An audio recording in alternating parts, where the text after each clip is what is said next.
News room live देख रहे हैं आप और मैं हूं आपके साथ शिपवन शर्मा और मेरे साथ है मेरी सहयोगी रूपाली शर्मा। तो चलिए बिना किसी देरी के शुरुआत करेंगे बुलेटिन की। सबसे पहले नजर डालेंगे कुछ बड़ी खबरों पर।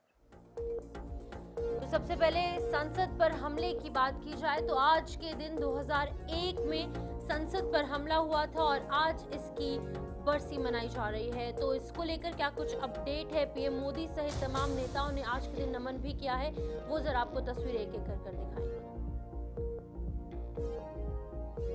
वहीं दूसरी तरफ पाकिस्तान की एक बार फिर से किरकिरी हो चुकी है और लगातार पाकिस्तानी पीएम जबरन मीटिंग में घुसे हैं। क्या कुछ तस्वीरें वहां से सामने आई वो भी आपको बताएंगे। वहीं आगे बढ़ेंगे जहां पर भारत के लिए जीने का समय आ चुका है, ये मोहन भागवत की तरफ से कहा गया है। आरएसएस प्रमुख का एक बड़ा बयान सामने आया जिसके बाद कि पूरे देश में खलबली मच चुकी है, खास तौर पर उन लोगों में जो कि विपक्षी लोग हैं। वहीं दूसरी तरफ राजधानी दिल्ली में प्रदूषण से राहत अभी तक नहीं मिल पा रही है। तमाम लोगों को सांस लेने में दिक्कतें हो रही है और जो लोग जो है रेस्पिरेटरी प्रॉब्लम से जूझ रहे हैं उनको सबसे ज्यादा दिक्कत, खास तौर पर छोटे बच्चे और बुजुर्ग लोग।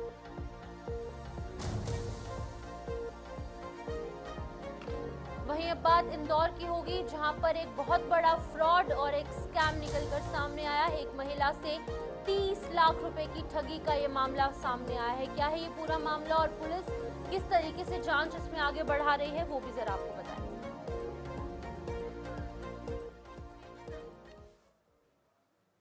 तो सबसे पहले शुरुआत करेंगे इस वक्त की बड़ी खबर के साथ और ये बड़ी खबर संसद को लेकर है, जहां पर आपको बता दें कि संसद पर हमले की आज बरसी है और इस बीच 2001 में संसद पर जो हमला हुआ था उसको लेकर आज ये 24वीं बरसी पर शहीदों को याद किया जा रहा है।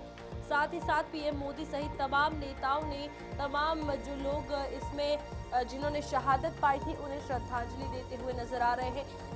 संसद परिसर में श्रद्धांजलि समारोह आयोजित किया गया है। इसी के साथ साथ आपको बता दें कि 2001 से लेकर आज 2025 तक 24वीं बरसी जो है शहीदों को याद किया जा रहा है, नमन किया जा रहा है। तमाम बड़े चेहरे इस वक्त श्रद्धांजलि देते हुए नजर आ रहे हैं और ये संसद पर हमला हुआ था 2001 में और आज उसकी बरसी है, यानी कि 13 दिसंबर की वो दिन जिस दिन संसद पर अटैक हुआ था। और तमाम शहीदों को याद करते हुए प्रधानमंत्री नरेंद्र मोदी के साथ साथ कई बड़े चेहरे वहां पर पहुंचे हैं। आप देखिए कि तमाम लोग इन शहीदों को शहादत देते हुए नजर आ रहे हैं, इनकी शहादत की श्रद्धांजलि देते हुए नजर आ रहे हैं। तो बिल्कुल ये तस्वीरें आज संसद भवन की है जहां पर एक तरफ पार्लियामेंट सेशन लगातार जारी है, लेकिन इसकी शुरुआत होने से ठीक पहले इन लोगों को जो है 9 जाबाज जिनकी तस्वीरें आप सामने देख रहे हैं जिसमें महिलाएं भी शामिल है, इन लोगों ने शहादत दी थी। और 2001 में आज के दिन ही ये संसद पर हमला हुआ था। 45 मिनट तक लगातार गोलियों की आवाज पार्लियामेंट में सुनाई दी गई, जहां पर लगातार सांसदों की आवाजें गूंजती नजर आती हैं, हंगामे होते हैं, लोगों के मुद्दों की बात होती है। लेकिन वहीं पर ये टेररिस्ट अटैक और कहीं नहीं बल्कि संसद के अंदर हुआ। 9 लोगों ने अपनी जान गंवाई और इसी बीच में आज 24 साल हो चुके हैं जब इन 9 लोगों ने अपनी जान गंवाई थी और ये टेररिस्ट अटैक पार्लियामेंट के अंदर हुआ था। वहीं आपको बता दें कि लोकतंत्र के मंदिर को गोलियों से छलनी किया गया था और पूरा देश दहल उठा था। और आज ही के दिन जब ये अटैक हुआ और आज 24 साल उस घटना को हो चुके हैं जिससे पहले कि पूरे सैन्य सम्मान के साथ इन 9 लोगों को श्रद्धांजलि दी गई, श्रद्धा सुमन अर्पित किए गए और इनकी तरफ से जो शहादत दी गई है उसको नमन करते हुए प्रधानमंत्री नरेंद्र मोदी हैं, साथ ही साथ जगत प्रकाश नड्डा, गृह मंत्री अमित शाह, रक्षा मंत्री राजनाथ सिंह और ऑपोजिशन के तमाम नेता, चाहे सोनिया गांधी हो चाहे leader of opposition Rahul Gandhi हो, एक एक कर वहां पर पहुंचे। तो ये तस्वीरें आप देख सकते हैं किस तरीके से राहुल गांधी है, जितेंद्र सिंह है और सीपी राधाकृष्णन जो कि उपराष्ट्रपति हैं वो भी यहाँ पर मौजूद है। और सभी लोगों को जो 9 लोगों ने अपनी जान गंवाई थी, शहादत दी थी, उन लोगों को पूरे सैन्य सम्मान के साथ श्रद्धांजलि अर्पित की जा रही है। तो ये तस्वीरें आज सुबह की हैं जहां पर पार्लियामेंट सेशन शुरू होने से पहले सबसे पहले इन लोगों को नमन किया गया, क्योंकि 24 साल पहले 2001 में आज ही के दिन यहाँ पर एक टेररिस्ट अटैक हुआ था। 45 मिनट तक लगातार गोलियों की आवाज यहाँ पर सुनाई दी गई थी। आपको बता दें कि आज फिलहाल इस कार्रवाई को लेकर अगर बात की जाए तो श्रद्धांजलि जो है वो दी जा रही है और संसद हमले की 24वीं बरसी पर देश अपने वीर सपूतों को याद करता हुआ नजर आ रहा है, जिन्होंने बिना अपनी जान की परवाह करते हुए आतंकियों के मंसूबों को नाकाम किया था। इस अवसर पर आपको बता दें कि प्रधानमंत्री नरेंद्र मोदी, उपराष्ट्रपति सीपी राधाकृष्णन, लोकसभा में नेता प्रतिपक्ष राहुल गांधी और साथ ही साथ कांग्रेस संसदीय दल की अध्यक्ष सोनिया गांधी, केंद्रीय संसदीय मामलों के मंत्री किरेन रिजिजू, तमाम अन्य सांसद इस मौके पर मौजूद हैं और श्रद्धांजलि दी जा रही है। बलिदान जो है वो याद किया जा रहा है। और आपको बता दें कि संसद हमले में कई सुरक्षाकर्मी शहीद हुए थे। देश भर में इस घटना को देश की सुरक्षा और शौर्य की याद के रूप में याद किया जाता है। शहीदों को श्रद्धांजलि देने के लिए आयोजित समारोह में सभी नेताओं ने फूल चढ़ाकर श्रद्धांजलि देकर शहीद सुरक्षा कर्मियों के आत्म साहस और बलिदान को सम्मानित किया था। इस अवसर पर संसद परिसर में आपको बता दें कि गणमान्य व्यक्तियों और सुरक्षा अधिकारियों की भी उपस्थिति रही है और देश भर में शहीदों को याद कर उनके बलिदान को आज सलाम किया जा रहा है। इन्होंने आपको बता दें कि कई बड़े नेताओं की अगर बात की जाए तो अपने अकाउंट एक्स पर भी पोस्ट किया है और श्रद्धांजलि और अपने श्रद्धा सुमन अर्पित करते हुए नजर आए हैं।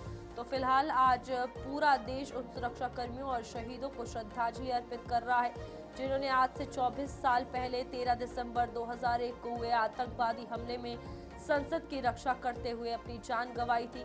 इस अवसर पर तमाम सुरक्षा कर्मी और साथ ही साथ बड़े चेहरे राजनीति के मौजूद हैं और कार्यक्रम आयोजित किया जा रहा है। ये वो तस्वीर है उन 9 शहीदों की जिन्हें आज याद किया जा रहा है और पुष्पांजलि अर्पित की जा रही है। तो बिल्कुल ये जो संसद के हमले की कहानी है ये 13 दिसंबर 2001 की है, जब करीबन 11:30 बजे उपराष्ट्रपति के सिक्योरिटी गार्ड उनके बाहर आने का इंतजार कर रहे थे और तभी एक सफेद एम्बेसडर में 5 आतंकी सवार होकर आए। AK-47 जो राइफल्स हैं उनसे लैस थे और गेट नंबर 12 से संसद के अंदर घुस गए। और जो जानकारी अभी तक प्राप्त हुई है ये भी पता चला है कि उस समय जो सिक्योरिटी गार्ड्स हुआ करते थे वो निहत्थे थे, उनके पास इतनी जो राइफल्स हैं, जो सर्विस गन्स हैं वो नहीं हुआ करती थी और सिक्योरिटी गार्ड उस एम्बेसडर के पीछे भागने लगे, लेकिन उसी समय आतंकियों की कार उपराष्ट्रपति की कार से जा टकराई और हर तरफ हड़कंप मच गया और सुरक्षा कर्मी अलर्ट मोड पर भी हुए। लेकिन घबराए आतंकियों ने अंधाधुंध गोलीबारी शुरू कर दी और इस दौरान 5 आतंकी AK-47 से लैस थे और इसी बीच में 9 लोग जो कि संसद भवन के अंदर मौजूद थे वो कहीं ना कहीं अपनी जान गंवा बैठे हैं।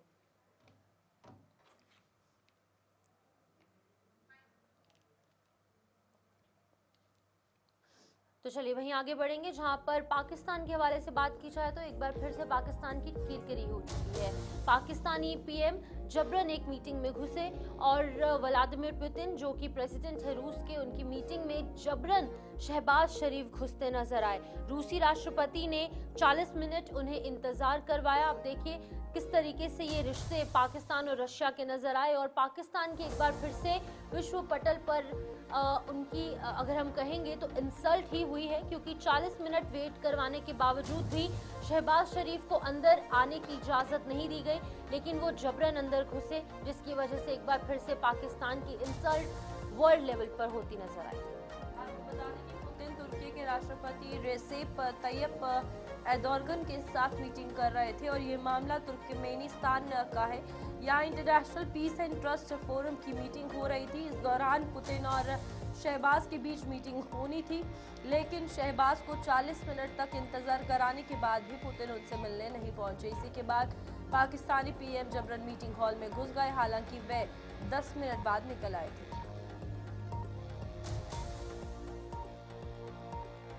हमारे साथ हमारे गेस्ट ज्वाइन कर चुके हैं इस हवाले से और जानकारी हम उनसे लेंगे, दर्शकों तक भी पहुंचाएंगे। ग्रुप कैप्टन यूके देवनाथ जी हमारे साथ हैं। सर गुड मॉर्निंग, बहुत बहुत शुक्रिया आपने ज्वाइन किया। सर देखिए पाकिस्तान के एक बार फिर से कहीं ना कहीं इंसल्ट ही कहेंगे, क्योंकि 40 मिनट्स वेट उन्हें करवाया गया एक मीटिंग के दौरान और उसके बावजूद भी वो जबरन अंदर घुसे, उन्हें इजाज़त नहीं थी।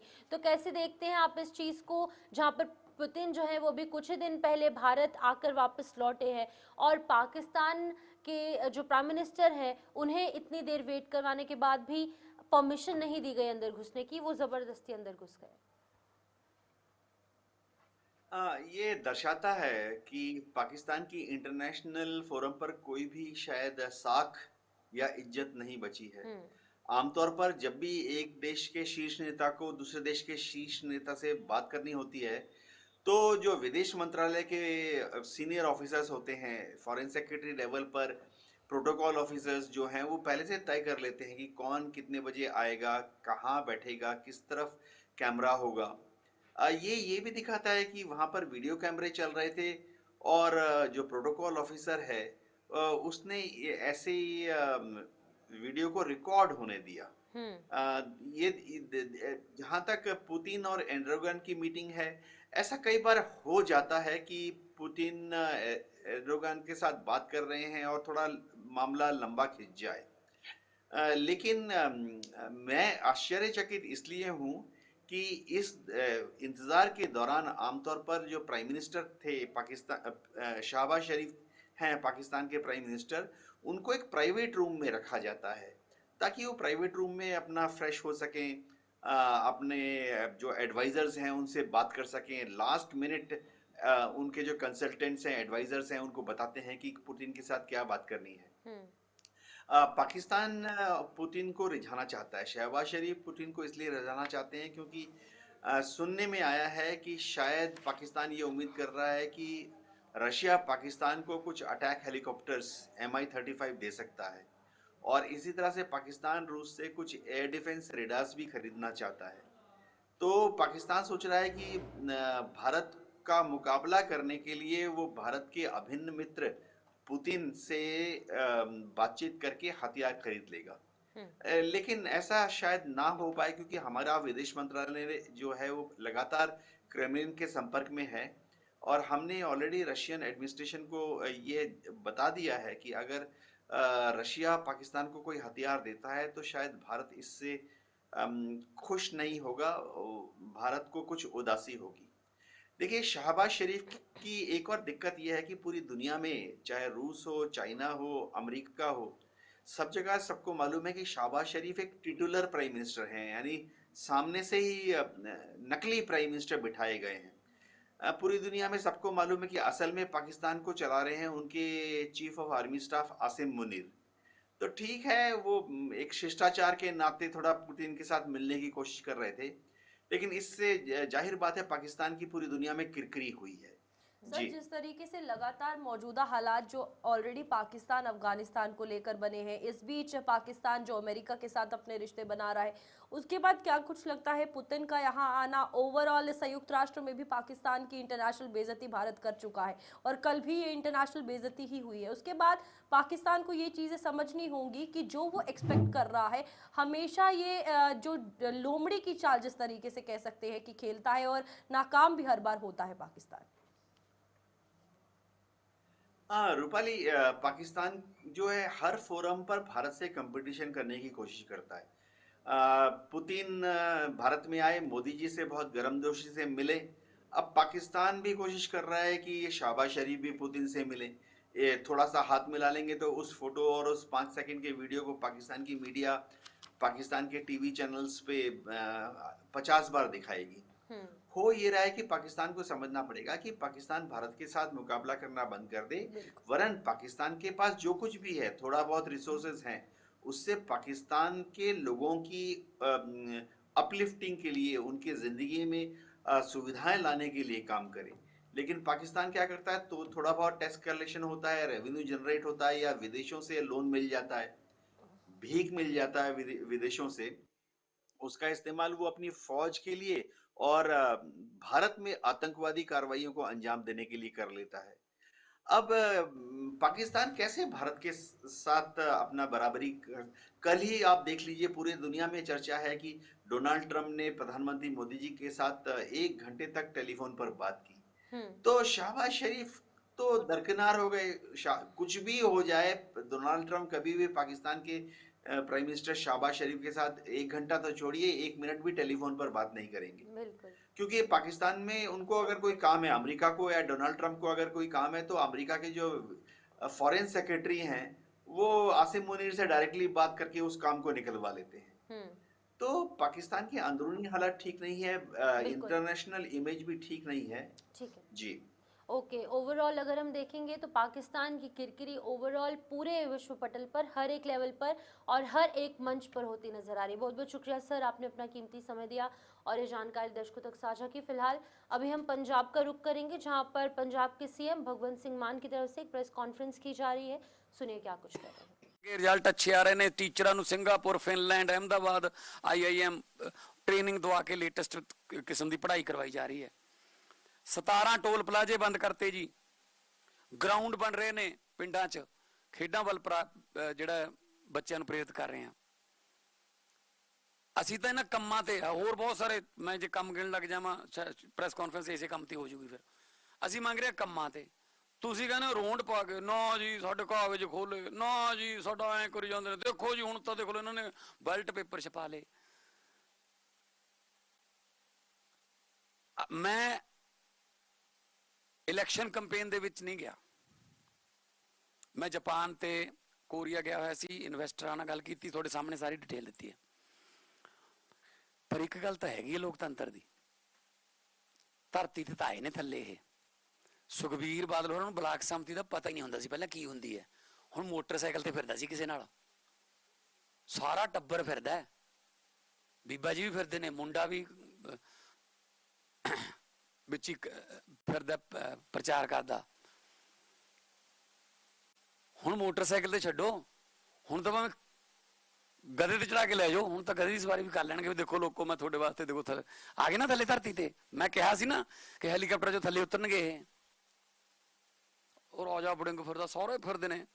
ब्लाक संमति दे ले करो, प्रचार करो, शाबाश। थोड़ा लोकां च आओ, यही तो असीं चाहुंदे सी भी तुसीं आओ, लोकां कोले आओ। पर आ तां ना करो ना। जिला परिषद दी मैं गल करां, टोटल 347 जोन ने जी, 347 जोन जिला परिषद दे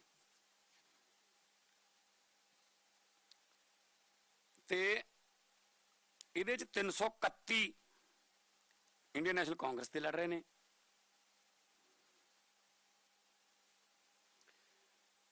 298 अकाली दल दे लड़ रहे ने, 215 बीजेपी दे लड़ रहे ने, 50 BSP दे लड़ रहे ने, 4 श्रोमणी अकाली दल अंमृतसर दे, 143 अदर्स, टोटल 1396। 347 ते आम आदमी पार्टी, टोटल 1396 ਇਹਦੇ ਚ ਲੜ ਰਹੇ ਨੇ। ਤੇ ਇਹਨਾਂ ਦੇ ਇਹ ਜਿਹੜੇ ਬੰਦੇ ਨੇ ਜੀ, ਇਹਨਾਂ ਦੇ ਕਾਗਜ਼ ਵੀ ਤਾਂ ਸੈਪਟੀ ਹੋਏ ਨੇ, ਇਹਨਾਂ ਦੇ ਵੀ ਤਾਂ ਉਹੀ ਰਿਟਰਨਿੰਗ ਅਫਸਰ ਹੈ, ਇਹਨਾਂ ਵਾਸਤੇ ਵੀ ਤਾਂ ਉਹੀ ਇਲੈਕਸ਼ਨ ਕਮਿਸ਼ਨ ਹੈ। ਬਸ ਕੋਈ ਇੱਕ ਦੋ ਜਗ੍ਹਾ ਤੇ ਹੋ ਗਿਆ ਹੋਣਾ, ਕੋਈ ਆਪਸ ਤਲਖੀ ਹੋ ਜਾਂਦੀ ਹੈ ਇਸ ਪੱਧਰ ਤੇ ਵੋਟਾਂ ਨੇ, ਲੋਕ ਆਪਣੀ ਇੱਜ਼ਤ ਦਾ ਮੁੱਛ ਦਾ ਸਵਾਲ ਬਣਾ ਲੈਂਦੇ। ਪਰ ਉਸ ਵੇਲੇ ਲੈ ਕੇ ਦੇਖੋ ਜੀ ਲੋਕਤੰਤਰ, ਇਹ ਲੋਕਤੰਤਰ ਦੀਆਂ ਗੱਲਾਂ ਸੁਣਾਓਗੇ ਸਾਨੂੰ। ਉਹ ਅਕਾਲੀ ਦਲ ਬੇਅਦਬੀ, ਅਕਾਲੀ ਦਲ ਬੱਬਾ ਜਿਹੜਾ ਨਾ, ਉਹ ਬਾਦਲ ਥੋੜੀ ਆਉਣਾ। ਅਕਾਲੀ ਦਲ ਬੇਅਦਬੀ, ਹਾਂ, ਜਾਂ ਐਂ ਵੀ ਕਹਿ ਸਕਦੇ ਹੋ ਅਕਾਲੀ ਦਲ ਬਦਮਾਸ਼ਾ, ਬਦਮਾਸ਼। ਉਹ ਗੈਂਗਸਟਰਾਂ ਨੂੰ ਟਿਕਟਾਂ ਦਿੰਦੇ ਆ, ਉਹਨਾਂ ਦੇ ਰਿਸ਼ਤੇਦਾਰਾਂ ਨੂੰ ਟਿਕਟਾਂ ਦਿੰਦੇ ਆ। ਅਕਾਲੀ ਦਲ ਨੇ ਤਾਂ ਹੁਣ ਸਿੱਧੀ ਤਰੀਕਾ ਲੱਭ ਲਿਆ, ਕਹਿੰਦਾ ਹੱਥ ਬੰਨ ਕੇ ਵੋਟਾਂ ਲੈਣੀਆਂ, ਹੁਣ ਤਾਂ ਪਿਸਤੌਲ ਦੇ ਨਾਂ ਤੇ ਵੋਟਾਂ ਮੰਗਾਂਗੇ। ਸਿੱਧੇ ਹੀ ਫੋਨ ਆਉਂਦੇ ਆ, ਦੇਖ ਲੈ ਫਿਰ ਵੋਟ ਪਾਉਣੀ ਆ ਕਿ ਫਿਰ ਪਿਸਤੌਲ ਲੈ। ਗੈਂਗਸਟਰਾਂ ਨੂੰ ਟਿਕਟਾਂ ਦੇਣ ਲੱਗ ਗਏ, ਉਹਨਾਂ ਦੇ ਰਿਸ਼ਤੇਦਾਰਾਂ ਨੂੰ ਟਿਕਟਾਂ ਦੇਣ ਲੱਗ ਗਏ। ਪੁਸ਼ਤ ਪਨਾਹੀ ਦੇਖ ਲਓ ਕਿਹਦੀ ਕਰਦੇ ਆ ਇਹ ਹਾਰ ਮੰਨੀ ਅਸਲ ਚ ਇਹਨਾਂ ਨੇ, ਇੱਕ ਦਿਨ ਪਹਿਲਾਂ ਹੀ ਮੰਨੀ ਹੈ। ਕੱਲ ਨੂੰ ਇਹਨਾਂ ਨੂੰ ਪਤਾ ਹੀ ਲੱਗ ਗਿਆ ਵੀ ਲੋਕ ਤਾਂ ਨਾਲ ਹੈ ਨਹੀਂ ਯਾਰ, ਤੇ ਚਲੋ ਫਿਰ ਐਂ ਕਰੋ, ਫਿਰ ਆਮ ਆਦਮੀ ਪਾਰਟੀ ਵਾਲੇ ਤੇ ਕਦੋਂ ਵੀ ਲੁੱਟ ਲਿਆ ਜੀ, ਇਹਨਾਂ ਨੇ ਵੋਟਾਂ ਲੁੱਟ ਲਈਆਂ ਜੀ, ਇਹ ਕਰ ਲਿਆ ਉਹ ਕਰ ਲਿਆ। ਕਮਾਲ ਹੈ ਯਾਰ। ਆਪਦੀਆਂ ਕਰਤੂਤਾਂ ਕਿਉਂ ਨਹੀਂ ਦੇਖਦੇ, ਆਪਦੀ ਸਮੀਖਿਆ ਕਿਉਂ ਨਹੀਂ ਕਰਦੇ ਇਹ ਆਪਦੀ ਅੰਦਰ, ਵੀ ਅਸੀਂ ਕਿਉਂ ਹਾਰੇ ਹਾਂ। ਚਰਨਜੀਤ ਚੰਨੀ ਜੀ, ਰਾਜਾ ਬੜਿੰਗ ਜੀ ਪ੍ਰਧਾਨ ਨੇ, ਉਹ ਨਵਜੋਤ ਕੌਰ ਸਿੱਧੂ, ਉਹ ਸਾਰੇ ਰੇਟ ਦੱਸੀ ਜਾਂਦੀ ਹੈ। ਉਤੋਂ ਪਹਾੜਾਂ ਚੋਂ ਜੋਗੀ ਵੀ ਉਤਰ ਆਇਆ 4 ਸਾਲਾਂ ਬਾਅਦ, ਕੈਪਟਨ ਸਾਹਿਬ ਵੀ ਆ ਗਏ, ਉਹ ਵੀ ਦੱਸੀ ਜਾਂਦਾ। ਠੀਕ ਹੈ ਨਾ। ਇਹ ਪੰਜਾਬ ਨੂੰ ਜਿਹੜੇ ਇੱਕ ਵਸਤੂ ਸਮਝਦੇ ਆ, ਪੰਜਾਬ ਨੂੰ ਇੱਕ ਵਿਕਾਊ ਮਟੀਰੀਅਲ ਸਮਝਣ ਵਾਲੇ ਇਹ ਹੁਣ ਵੋਟਾਂ ਦੇ ਨੇੜੇ ਸਾਰੇ ਉਤਰਨਗੇ ਥੱਲੇ ਹੁਣੇ। ਇਹ ਪੰਜਾਬ ਦੀ ਸੇਵਾ ਇਹਨਾਂ ਨੂੰ ਯਾਦ ਆਊਗੀ ਹੁਣ। ਇੱਕ ਨੇ ਤਾਂ ਸਿੱਧੇ ਹੀ ਕਹਿਤਾ ਮੈਨੂੰ ਮੁੱਖ ਮੰਤਰੀ ਬਣਾ ਦਿਓ ਤਾਂ ਮੈਂ ਪੰਜਾਬ ਦੀ ਸੇਵਾ ਕਰੂੰ, ਨਹੀਂ ਮੈਂ ਤਾਂ ਟੈਲੀਵਿਜ਼ਨ ਤੇ। ਠੀਕ ਆ, ਟੈਲੀਵਿਜ਼ਨ ਤੇ ਤਾਂ ਮੈਂ ਵੀ ਸੀਗਾ ਜੀ, ਮੈਂ ਵੀ ਟੀਵੀ ਤੇ ਬਹੁਤ ਪੈਸੇ ਕਮਾਉਂਦਾ ਸੀਗਾ ਜੀ। ਮੈਂ ਕੋਈ ਸਾਨ ਕਰਤਾ ਫਿਰ ਟੈਲੀਵਿਜ਼ਨ ਛੱਡ ਕੇ? ਪਰ ਮੈਂ ਉਧਰ ਗਿਆ ਨਹੀਂ ਦੁਬਾਰਾ। ਜਿਹੜੇ ਕੰਮ ਤੇ ਪਏ ਆ ਤਾਂ ਉਸੇ ਕੰਮ ਤੇ ਆ। ਇਹ ਕਹਿੰਦੇ ਨਹੀਂ ਤਾਂ ਅਸੀਂ ਟੀਵੀ ਤੇ ਆ, ਨਹੀਂ ਸਾਨੂੰ ਮੁੱਖ ਮੰਤਰੀ ਬਣਾਓ। ਕੈਪਟਨ ਸਾਹਿਬ ਉਹ ਬੀਜੇਪੀ ਨੂੰ ਗਾਲਾਂ ਕੱਢੀ ਜਾਂਦੇ ਹੁਣ, ਕਹਿੰਦੇ ਮੇਰੀ ਸੁਣਦਾ ਕੋਈ ਨਹੀਂ ਇੱਥੇ, ਅਕਾਲੀ ਦਲ ਬਹੁਤ ਵਧੀਆ ਵੀ ਸੁਣਦਾ ਕੋਈ ਨਹੀਂ, ਅਸਤੀਫਾ ਦੇ ਦੇ ਭਰਾਵਾ। ਉਹ ਕਹਿੰਦੇ ਕਾਂਗਰਸ ਦਾ ਕਲਚਰ ਬਹੁਤ ਵਧੀਆ, ਕਾਂਗਰਸ ਦਾ ਤਾਂ ਆਪ ਹੀ ਵਧੀਆ। ਕਾਂਗਰਸ ਨੂੰ ਡਰਾ ਲੈਂਦੇ ਸੀ ਇਹ।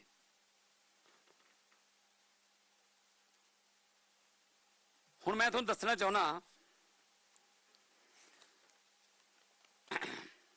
ਹਰਿਆਣਾ ਕਾਂਗਰਸ ਵਾਲਿਆਂ ਨੇ ਥਾਲੀ ਚ ਪਰੋਸ ਕੇ ਭਾਜਪਾ ਨੂੰ ਦਿੱਤਾ। ਆਪਸੀ ਗੁੱਟਬਾਜ਼ੀਆਂ। ਦਿੱਲੀ ਕਈ ਟਰਮਾਂ ਤੋਂ ਜ਼ੀਰੋ ਚੱਲ ਰਹੀ ਹੈ, ਐਮਪੀ ਵਾਲੇ ਪਾਸਿਓਂ ਵੀ ਤੇ ਵਿਧਾਨ ਸਭਾ ਵਾਲੇ ਪਾਸਿਓਂ ਵੀ। ਮੱਧ ਪ੍ਰਦੇਸ਼ ਇਹਨਾਂ ਨੇ ਪਰੋਸ ਕੇ ਦਿੱਤਾ ਇਹਨਾਂ ਨੂੰ। ਬਿਹਾਰ ਇਹਨਾਂ ਨੇ 200 ਤੋਂ ਉੱਪਰ ਸੀਟਾਂ ਜਿਹੜੀਆਂ ਹਾਰ ਗਏ। ਗੁਜਰਾਤ 'ਚ ਬਾਈ ਇਲੈਕਸ਼ਨ ਹੋਈ ਸੀ, ਆਮ ਆਦਮੀ ਪਾਰਟੀ ਦਾ ਕੈਂਡੀਡੇਟ ਖੜਾ ਸੀ, ਇਹਨਾਂ ਨੇ ਜਾਣ ਕੇ ਕਾਂਗਰਸ ਦਾ ਖੜਾ ਕੀਤਾ ਤਾਂ ਕਿ ਬੀਜੇਪੀ ਜਿੱਤ ਜੇ, ਪਰ ਉੱਥੇ ਆਮ ਆਦਮੀ ਪਾਰਟੀ ਜਿੱਤ ਗਈ।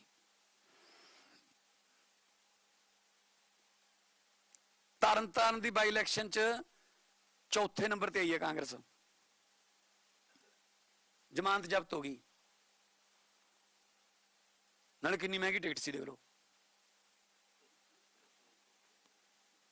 ਸੋ ਕਾਂਗਰਸ ਹੁਣ ਘਾਟੇ ਦਾ ਸੌਦਾ ਬਣ ਗਈ। ਉਹ ਪੈਸੇ ਵੀ ਨਹੀਂ ਪੂਰੇ ਹੋਣੇ। ਉਹ ਤਾਂ ਰਾਜ ਵੜਿੰਗ ਨਹੀਂ ਕੱਢਦੇ ਸੀ, ਉਹ ਤਾਂ ਉਹਦੀ ਕਹਿਣ ਲੱਗ ਗਿਆ ਸੀ ਜਦੋਂ ਰਾਜ ਵੜਿੰਗ ਨੇ 3-4 ਬਿਆਨ ਦੇਤੇ ਸੀ ਕਿ ਮੇਰੇ ਤਾਂ ਪੈਸੇ ਮੋੜੋ ਯਾਰ ਜੇ ਐਂ ਕਰਦੇ ਹੋ। ਪਰ ਉਹ ਕਹਿੰਦੇ ਰਿਫੰਡ ਹੈ ਨਹੀਂ ਇੱਥੇ, ਇਹ ਨॉन ਰਿਫੰਡੇਬਲ ਹੈ। ਇਹੀ ਕਹਿੰਦੇ ਇਹਨਾਂ ਦੀ, ਕਹਿੰਦੇ ਮੈਂ ਤਾਂ ਨਹੀਂ ਕਹਿੰਦਾ। ਇਹ ਗਿੱਦੜਬਾਹੇ ਤੋਂ ਹਾਰ ਗਈ ਕਾਂਗਰਸ, ਪ੍ਰਧਾਨ ਸਾਹਿਬ ਦੀ ਘਰ ਵਾਲੀ ਹਾਰ ਗਈ। ਡੇਰਾ ਬਾਬਾ ਨਾਨਕ ਤੋਂ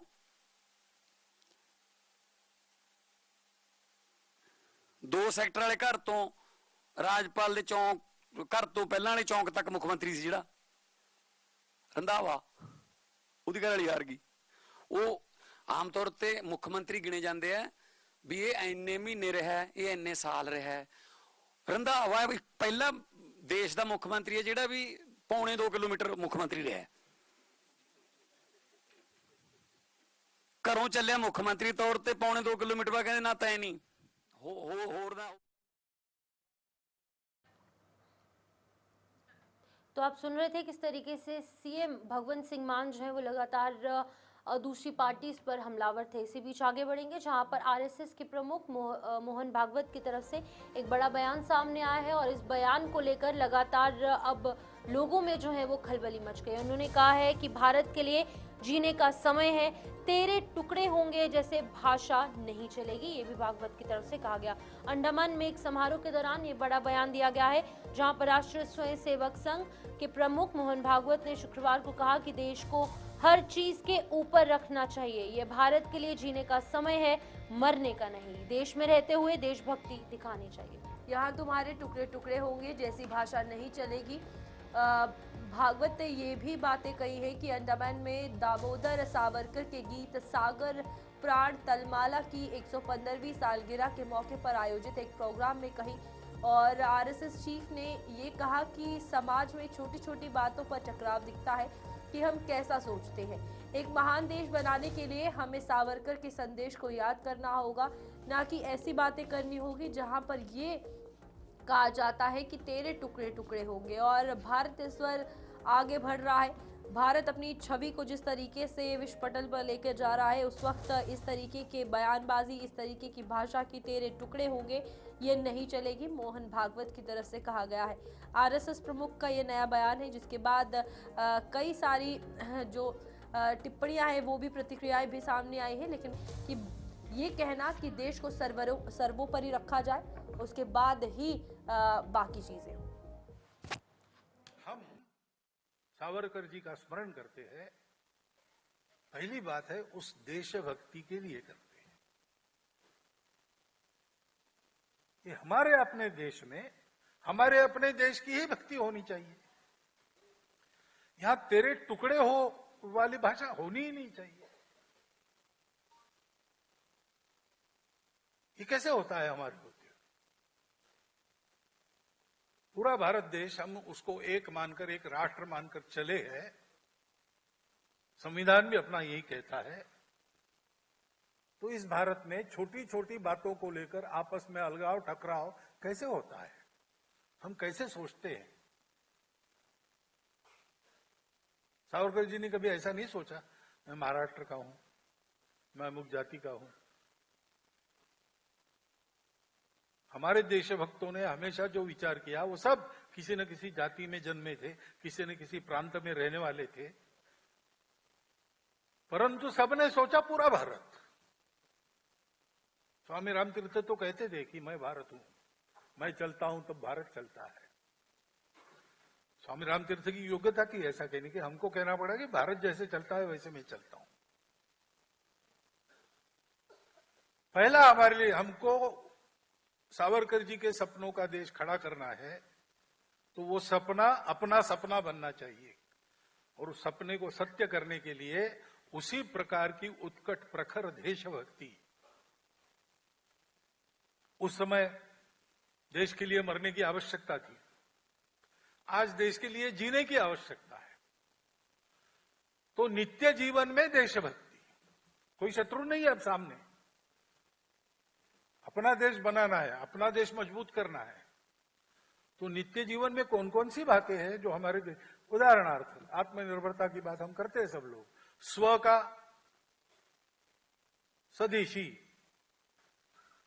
सब लोग मान्य करते हैं, हम सबको पता है। लेकिन जहां जहां स्व का आचरण संभव है, कर सकते हैं प्रयास पूर्वक, वहां करते कि नहीं?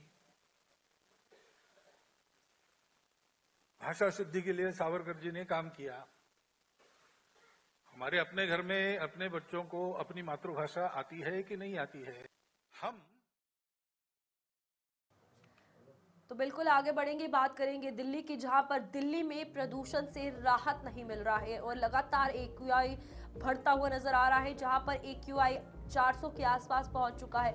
बहुत खराब श्रेणी में प्रदूषण है और राहुल गांधी ने भी प्रदूषण पर चर्चा की मांग की है, क्योंकि राष्ट्र राजधानी में स्मॉग की परत छाई हुई है। और इस बीच आपको बता दें कि लगातार जिस तरीके से AQI का स्तर बढ़ता जा रहा है, तमाम नियम जो है वो प्रदूषण के चलते चेंजेस लाई गई थी और ये बहुत खराब श्रेणी में इस वक्त जो दिल्ली का पॉल्यूशन है, दिल्ली का जो एयर क्वालिटी इंडेक्स है वो रखा गया है। तो बिल्कुल आपको बता दें कि तमाम बड़े यहाँ पर तमाम पॉलिसीज़ लाई गई, बहुत सारे लोगों ने अपने अपने स्तर पर भी काम किया, सरकार ने अपने स्तर पर काम किया, कई ऐसे रूल्स लागू किए गए, लेकिन उसके बावजूद भी कोई भी असर देखा नहीं जा रहा है और स्थिति और बद से बदतर हर एक घंटे, हर एक पल पल, हर एक सेकंड के साथ होती नज़र आ रही है। आप ज़रा विजिबिलिटी देखिए, ये फॉग नहीं है, ये धुंध नहीं है, ये धुआं है, ये स्मॉग है और इसकी वजह से कहीं ना कहीं जहाँ पर एक तरफ ड्राइवर्स को दिक्कत हो रही है, दूसरी तरफ लोगों की विजिबिलिटी बिल्कुल भी ज़ीरो हो चुकी है। अगर हम देखेंगे तो कुछ ही मीटर दूर तक आपको दिखेगा। अगर हम बात करेंगे तो ड्राइवर्स को जो है वो ज़्यादा दिक्कतें हो रही हैं, वही दूसरी तरफ हेल्थ प्रॉब्लम्स सबसे ज़्यादा हो रही हैं और in fact grab 1, grab 2, grab 3, grab 4 तक ये पॉलिसीज़ लागू की गई, लेकिन उसके बावजूद भी कोई भी किसी भी लेवल पे कोई भी सुधार नहीं देखने को मिला। सबसे ज़्यादा दिक्कतें उन लोगों को हो रही है जिन्हें कि ऑलरेडी बहुत ज़्यादा रेस्पिरेटरी प्रॉब्लम्स हैं और सुबह और शाम की वॉक के लिए भी लोगों को जो है मना कर दिया गया है। संदीप गोयल हमारे संवाददाता ज्वाइन कर चुके हैं। संदीप, दिल्ली के पॉल्यूशन का सॉल्यूशन क्या है? क्योंकि कई पॉलिसीज जो हैं वो लागू हो चुकी हैं, लोग अपने स्तर पर काम कर रहे हैं, अपना ध्यान रख रहे हैं, सरकार अलग से अपने स्तर पर स्थिति सुधारने की कोशिश कर रही है, तो सॉल्यूशन कहाँ पर निकलेगा इस पॉल्यूशन का? देखिए, बहुत महत्वपूर्ण सवाल है कि आखिर कैसे सॉल्यूशन निकल पाएगा। देखिए, सॉल्यूशन बहुत सारे तरीके से निकाला जा सकता था, लेकिन जो जमीनी स्तर पर जिन कामों को करना सरकार को चाहिए था वो जो है होते हुए नजर नहीं आ रहे हैं। ये बार बार जिक्र जो है हर बार यही होता है कि आखिर सरकार जिन नियमों को बनाती है, क्योंकि पिछले दिनों हमने देखा कि दिल्ली में जो है कुछ जगह पर निर्माण कार्य चल रहा था, उनको जो है सील कराने का काम किया, लेकिन उसके बावजूद जो है अभी निर्माण कार्य पूरी तरह से बंद रही है। जगह जगह पर जो है धूल उड़ रही है। जो बहुत सारी ऐसी दिल्ली एनसीआर में जुड़ी हुई फैक्ट्रियां हैं, चाहे मैं फरीदाबाद की बात करूं, गुरुग्राम की, गाजियाबाद की बात करूं, तो बहुत सारी ऐसी छोटी वर्कशॉप फैक्ट्रियां जो है पॉल्यूशन फैलाने का काम कर रही है। और देखिए सबसे बड़ी बात एक और मैं इसमें बात अगर कहूं तो सबसे ज्यादा जो पॉल्यूशन हो रहा है वो समझिए शाम के वक्त जो है शुरू होता है और रात को होते होते बहुत ज्यादा हो जाता है। तो इसके पीछे मुख्य कारण जो निकलकर सामने आया है उसमें ये कहा जा रहा है कि जो अवैध तरीके से जो पॉल्यूशन फैलाने वाले जो प्लांट हैं या कहें कि बड़ी डीजल गाड़ियां हैं, वो जो है रात के समय चलने का काम करती हैं। उनको चलाने का काम जो है वो कर्मचारी करते हैं, क्योंकि दिन के समय अधिकारियों की ड्यूटी होती है। अधिकारी जो है जगह जगह जहाँ पर छापेमारी कर सकते हैं, तो ऐसे में उनको रात के वक्त जो है अवैध तरीके से चलने वाली इन कारखानों को चलाया जा रहा है। साथ ही समझने वाली बात यह भी होगी कि शुक्रवार को और शनिवार और रविवार के दिन ज्यादा पॉल्यूशन की मात्रा अगर हम इनको निर्धारित करें और देखें कि समझेंगे तो आंकड़ा यही निकल कर आएगा कि शुक्रवार की शाम से लेकर रविवार तक जो है ज्यादा पॉल्यूशन होता है, क्योंकि इन दिनों में अधिकारी ज्यादा छुट्टियों पर होते हैं और ऐसे में जो अवैध तरीके से चलने वाली कंपनियां हैं वो जो है उन कंपनियों को पूरे दिन चलाने का काम करते हैं। यानी कि अधिकारियों को कोई खतरा नहीं होता और अवैध तरीके से चाहे वो भी निर्माण कार्य हो, चाहे वो कंपनियां हो, चाहे अन्य तरीके से पॉल्यूशन फैलाने की इंडस्ट्रियां हो, वो इन कामों को अंजाम देती हैं।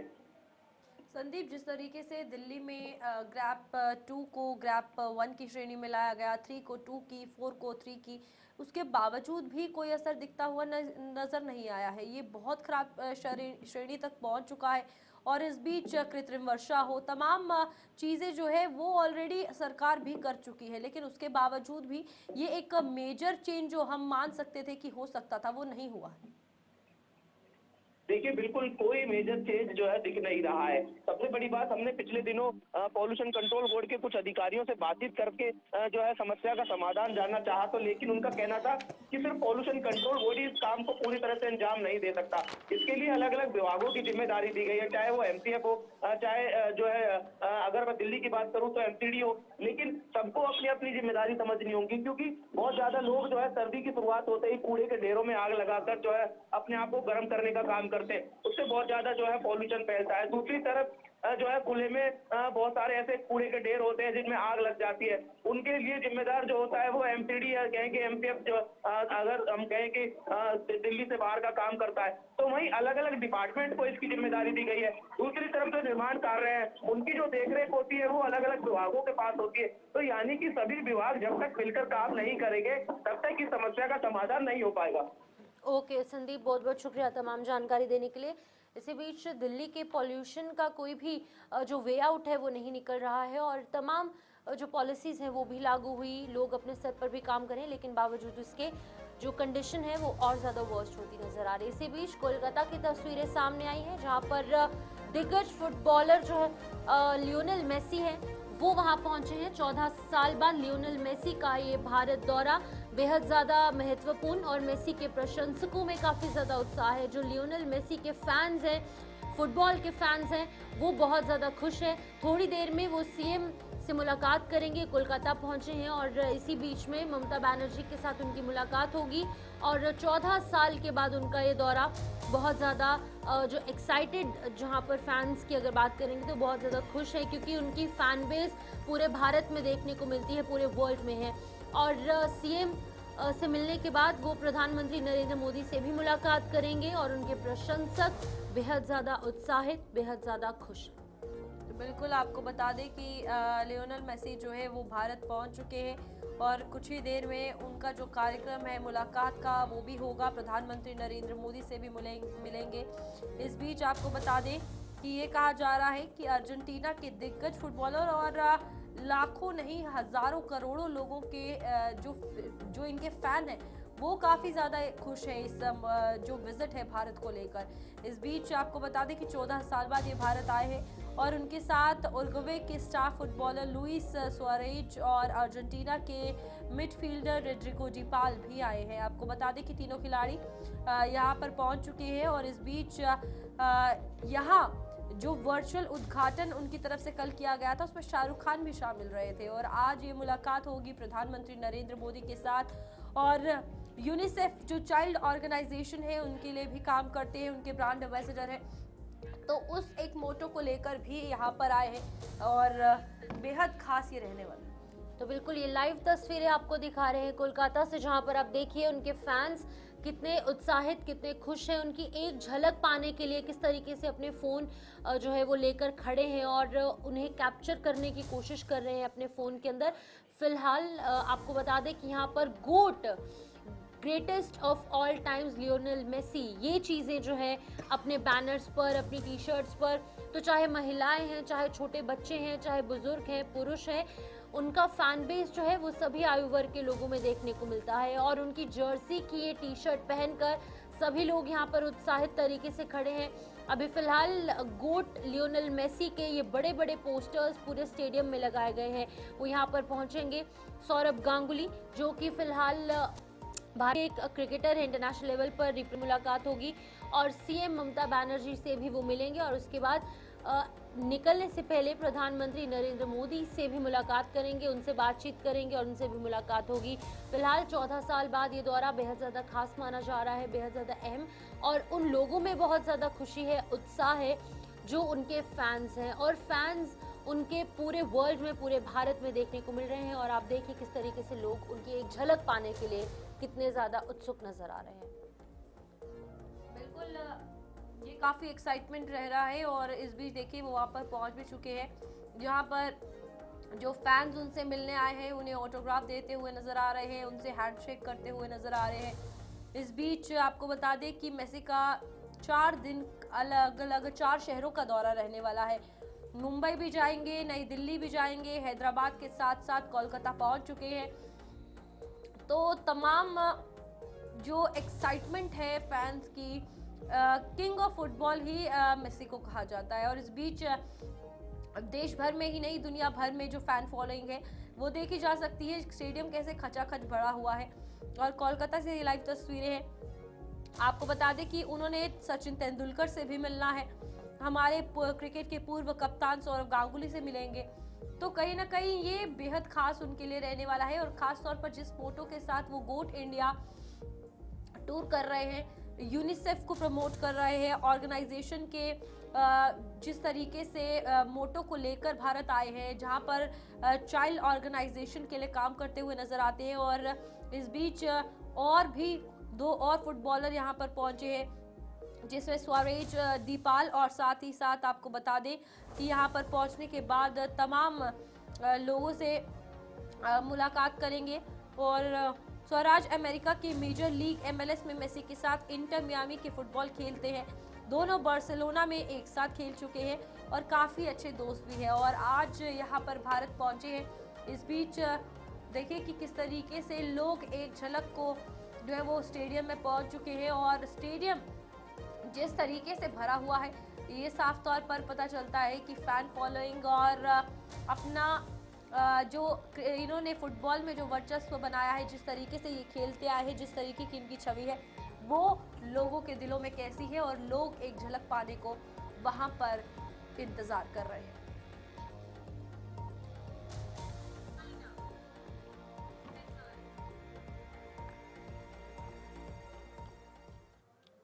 तो चलिए फिलहाल न्यूज़ रूम लाइव में इतना ही, हम दोनों को दीजिए इजाज़त, नमस्कार।